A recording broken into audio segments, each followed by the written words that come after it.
And we're gonna unveil this mural this upcoming Friday here on Temple Street in Coronado. We've been here putting in hard work, putting in mad work, love, power, and respect to everybody in the neighborhood here. You know, I'm glad that they opened the doors. They opened me, the neck of the woods for me to go ahead and do my thing. That's always, respectful for me, and it goes a long way because now I can come in here, say what's up to like new homies that I met, new friends that I make, new friendships, be able to kind of, just show off my art, and hopefully they respect it enough to be here for the next, like I said, the next 50, 100 years, We're leaving the legacy here through art, empowering people through art, and we're giving a voice for, the people that don't have a voice. Another homie that came through, he said, this is important to me because he says, all the homies really gather up here and they watch me paint. They just show that love and respect. So I'm not just painting it with my hands. They're also painting it with the eyes. They're seeing the process. They're experiencing, a moment in time that it's not gonna happen twice. So it's a unique opportunity for me, for them, and it brings the community together. And like they say, community equals unity. And we're gonna keep on, expanding my network of art, and we're gonna keep on, inviting everybody to come and share the moment. Just showcase, the talent that us brown people have, and we're gonna go ahead and create something that's for us, not for them. For what shall it profit a man if he shall gain the whole world and lose his own soul? Mark 8:36. Herb, I'm praying for you. Grandma, I love you. Hey, man. First they love me, then they hate me, then they love me again. I'm scratching my head, I'm rubbing my chin. This ain't the way it was supposed to be. Supposedly I'm close to an end. Don't push me, I'm close to the edge. I'm no rookie. What happens ahead is a leap of your faith. You need them to hear what you see and see what you say. We gearing up for something major, you should stay in your lane. Try to hydroplane in God's rain, amen. Just trying to fulfill prophecy properly. Sprinkle fronto on top of the broccoli. Getting high as we possibly can. I'm molding a man. That's why I left these holes in my hands. Hell yeah, I'm still holding myself. The soul is a spirit floating in the lyrics. Guess I ghost wrote it myself. Getting loaded to the point I ain't controlling myself. Couple grams, then I'm on the gram. Trolling myself like, get a hold of yourself. Gotta get over myself. This message in a bottle ain't gonna open itself. I wrote this message especially for you. Yes. Tiny desk. See, we invite you to. Welcome to the show. On today's episode, we have Jpmurals. So make sure you guys like, subscribe for more content like this. We're gonna get an insight into who he is, where he's from, what art means to him, the process of applying 10,000 hours into his craft. I also asked him the impact that social media has had in his life. So make sure you guys stay tuned for this episode. It's a really good episode. We have my boy Jpmurals, based out of Pacoima. He's a very family-oriented individual, goal-oriented individual who has accomplished a lot of things, like working with Chris Brown and his most current commission by Trinidad James. So if you guys want to learn a little bit more about my boy, make sure you guys stay tuned, watch the entire episode. And recap of the day, we did a 2-day. I followed him along for 2 days, not a full day, but I did follow him along. I joined him on Wednesday when he was a day away from finishing that piece, and I also joined him during the piece unveil, which was Friday. So make sure you guys stay tuned for this episode. It's a great episode. I really enjoyed it, and for more episodes like this, make sure you like, subscribe, and comment. Let's go! Viva la arte! I think an important part about doing art is the fact that you have to go ahead and reflect the community as a mirror. You know what I mean? Like, this is us. This is like the things that we come from here, and it's all Latin America here. People from Guatemala, people from Honduras, people from El Salvador, people from Mexico. They're all gathered up here. You know what I mean? So, we come from powerful folks, and we want to go ahead and showcase that in art. You know what I mean? In different affluent neighborhoods, they have art classes where they charge people. And the parents actually take the time to invest in the kids by taking them there, paying for it. But I want to also give those opportunities for the people right there in Pacoima. You know what I mean? I want to inspire the kids. I want to inspire their mind to be free and you know, just to be able to like do what they love to do. If it's not art, if it's like poetry, if it's film, if it's you know, the things that your parents say that you can't make a living off of, is the things that I want to encourage the kids to do and shit, right? Because if you want to be somebody, you gotta be the best, you know, artist that there ever was, the best breakdancer, the best rapper, video editor. You know, if you want to be a crackhead, be the best crackhead you can be. You know, like just be the best at something, right? Pero, yeah, you know, I do this for the kids right there in Performance because I know that it's important to do that right there. I come from there, so I want to give back to the little kids, and hopefully, you know, later on down the future, they can be like, damn, I had that badass art teacher right there in Performa. He you know, he let me be free, he let me be me. And you know, when you go to school, people always kind of like put you in a box and tell you to follow this, follow that. But when you come to my art classes, I make it fun, I make it free, I make it, you know, just something that your mind can just like have fun with, you know, and be inspired and inspire the next generation as well, you know. And they understand the vibe, you know what I mean? And I could say that, you know, my community loves the fact that I put on for them, you know what I mean? And I'm always proud to come from Pacoima. I was born in Mexico, León, Guanajuato. I was brought up here when I was 10 years old, you know, and ever since then, like, I've been doing my, you know what I mean? I've been doing me through my art, you know, art adopted me.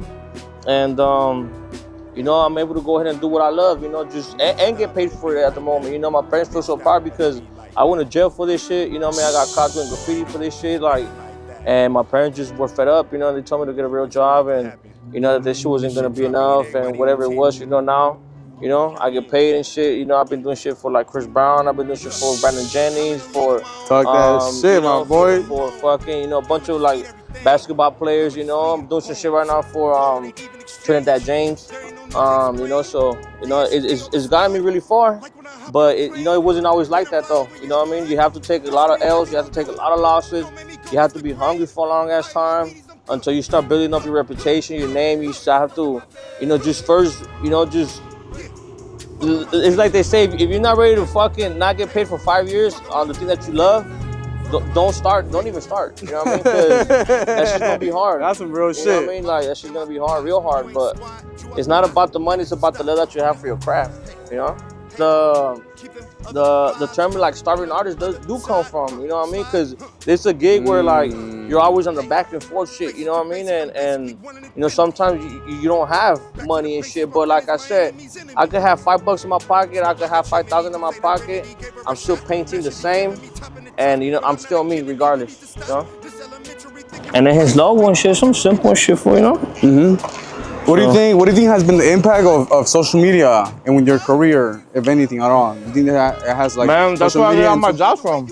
But then it becomes a job, dog, and it becomes annoying, dog. Like, like posting every day or some shit, keeping up with the trends. It's annoying for me. Oh, you have to wake up. You have to wake up and actually like dedicate like an hour or two on that motherfucker. It's a little job. Boom, you know yeah, of its own and shit. But then that's where like all the work does come from, for, you know. It's part of it though, for it. And you know, you want people to see your work and shit, huh? Like, you know, and you gotta just. Yeah, it becomes a job for you. Gotta just describe what you're doing, you know, like. What about this quote? There's this one quote by Nipsey Hussle that says, the biggest act is to inspire. Yeah. So, for example, it's not about who has the most money. You know what I'm saying? Like the money shit don't even count. Like when you fucking die, you could be a millionaire, and you just don't fucking, you know what I'm saying? You don't leave with the fucking money, bro. Like it's just worthless when you fucking are dead, you know? So what Nipsey said is the biggest thing is to inspire. What do you think about that quote? Well, we need money to fucking, you know, like nowadays I feel like to say your message, you have to have money so motherfuckers can actually listen, dog. Cause behind all of that, yeah, that's when the real message actually fucking pops up. But like, yo, like, yeah, man, my thing is always to inspire though, fool. Like, always to inspire with your art. The kids, you know what I mean, the people, even like grown men, fool. Like they come up and like, damn, fool. Like that shit hard, dog. Like, dang, I never seen no shit like inspire this. Me, fool. Like, I think once you reach those 10,000 hours in your craft, bro, I think that's when you just not even mastered your shit, but you kind of like know what you're doing and shit. Like, all right, cool. Like I've done it a lot to know that every brush every wall I fucking do, every brush I get, I'm gonna create a fucking masterpiece, dog. You know, you're confident in yourself, but you never just stop learning shit. You always keep on going, dog. And are you still learning shit? of course, for all the fucking time, dog. Every fucking mural I do. You're like, yeah. Every mural I do, dog, I'm like, you learn something new in every mural? Yeah, hell yeah. Is there something new that you can say that you learned from this shit right here? Maybe. Hey, it don't gotta be it. Yeah, no doubt, fool. Like even like the colors on the pyramid and shit, fool. Oh yeah, that you know how like it actually looked like it was a fucking sun beaming right there. Yeah. With the fucking moon on the other side. Yeah, and shit, I think like it's just it's a temperature shift. It's called. You know what I mean? You go from cold to heat, right? And so there's a lot of colors in between. In order for you to reach that, because then it goes from like blue to like I see a little purple, the blue, the purplish, and it starts going to like the oranges, and then starts going to the yellowish, and it starts going to like yellow white. You know what I mean? So it's like a temperature shift that you have to, if you want the effect to look like that, then you have to kind of take an account for that, bro. You know, like invest a bunch of fucking time on it, bro, in order for you to be like, all right, cool. At least I'm cool. I'm not good, but I'm alright. You know what I mean? And the next 10,000 hours is like figuring yourself out, you know, because I'm a commissioned artist and shit, right? I don't do paintings for myself. I do them for people. And what was the last painting for yourself that you did? Shit, probably when I broke my leg, I painted my little dog. Which is what we have going on right there? Yeah. Well, you broke your ankle or something? Yeah, I broke my. Oh shit, your whole leg? Yeah, I broke. You know how you got two bones? I think it's like you got two bones like this. Bang. The fibia and the tibia. Yeah, the fibia and tibia. And yeah, I broke one of those, the thick one, and I broke part of my ankle. Thick one? Yeah. So you got one? I was out for maybe a year and a half, bro. You know? Yeah, that's why I did the Mac Miller over there in I gotta see that in shit. Hollywood and shit. I have a copy here. Oh shit. So how did you go about this Mac Miller piece right here? Like, I see the mic, I see him. You chose a picture? I put that shit on Instagram, and you know, I let the people also be part of it. You know, I put 2 pictures up there, and I let the people choose. You know what I mean? And you know, ultimately, you know, I want them to also have a part in it. You know what I mean? And to feel like, oh yeah, I helped out by choosing one, and you know, it gives them that sense of ownership and pride as well. And where is this located at? Right there, same spot where the young Dolph's at.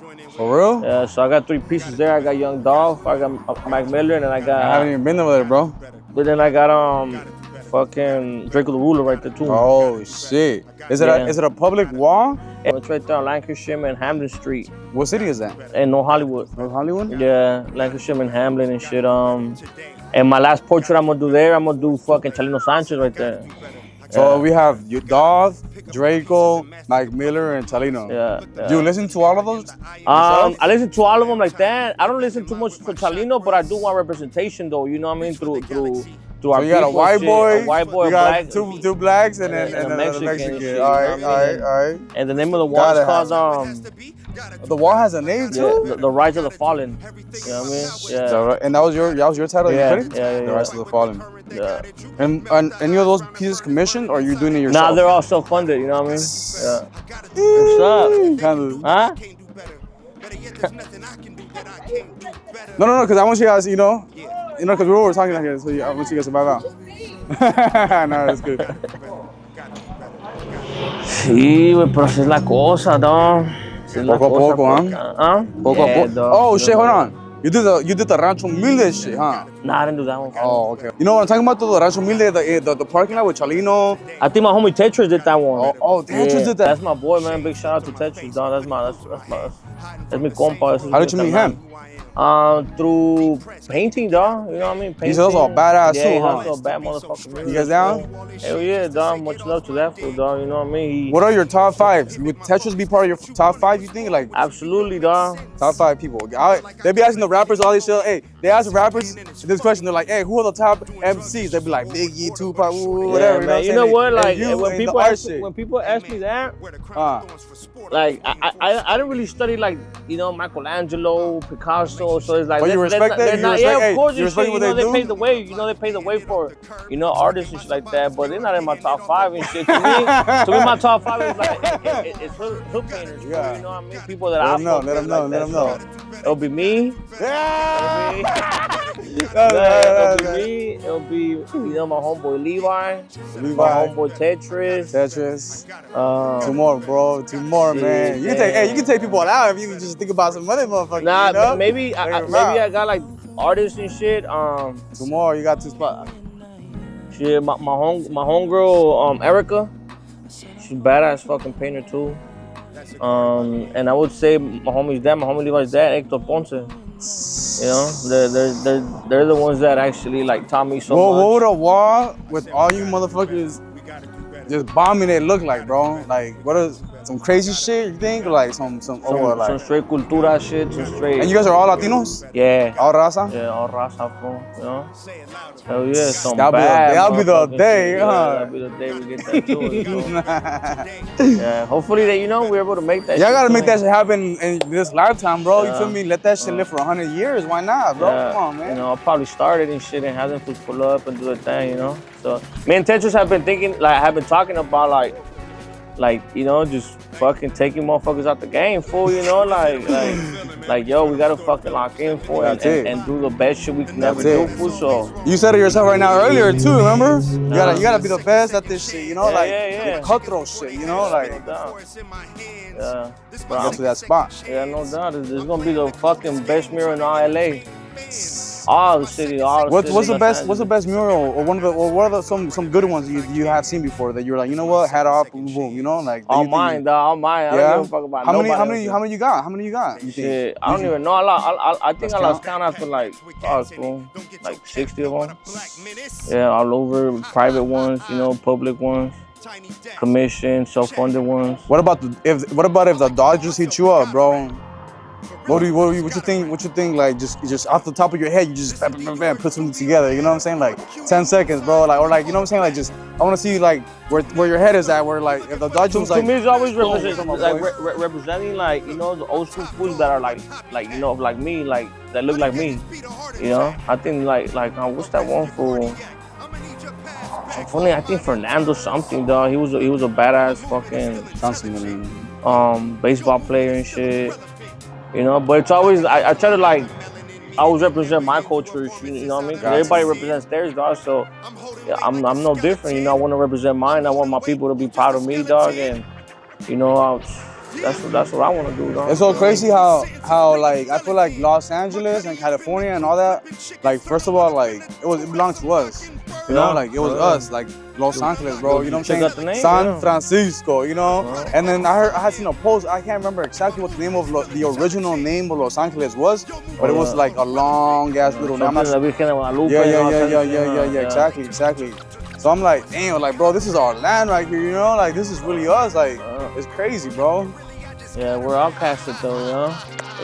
But if you think about it, like, why is that reason? Because we never were able to televise, you know? Like, they always say that, you know? Like the representation of shit, you know? That's why this shit right here is so crucial, bro, because you never know. Like, a little kid can watch and just be like, damn, you know, like, all we need is literally one person to change the world, you know? Yeah. One person can literally change the world, so. One mural. Oh, I did this badass fucking mural up in Silmar, dog. I painted astronaut Katia Chazarreta. Oh, okay. So she's like the first Mexican-born woman in space, you know. And I painted Neil deGrasse Tyson. That fucking mural is one of my best murals too, dog. Yeah. Hell yeah. And that one's called Representation Through Education. Meaning I am not like them. My pool of thought will probably drown Aquaman. Treat an instrumental like I treat oxygen. Had the 87 Chevy Celebrity. I like. That means we were the same age. The synergy is heavenly, rolling through my city in a rush. On university so much, I should at least have an AA. Yo, sos un artista. A huevo. Simón. ¿Cómo que no? Hoy lo terminaste. Mañana, pa. Hoy termina el sombrero. Es un artista, ¿ya? Tiene el ojo, ¿ya? So guys, just like that, the episode is over. That was my boy JP. Shout out to my boy JP, man. He kills it. It was my first time meeting him, but it definitely won't be my last time working with him. If there's somebody out there that you guys want me to visit and you guys want me to do an episode with, make sure you guys drop the name in the comment section below so that I know and I can get in contact with them. You know, my favorite thing from this whole interview is that the community came together. It was a beautiful event. At the end, they were giving out foods, you know, so that's what it's about. So we had the food, we had the music, we had the art, you know, and we had the people. So, you know, hopefully one day my boy JP and myself, we can do a mural, and it can be, you know, it can be, you guys can be a part of it. So, you know, make sure you guys follow both of us, and make sure you follow the platform. Make sure you like and subscribe. We got way more shit coming the way.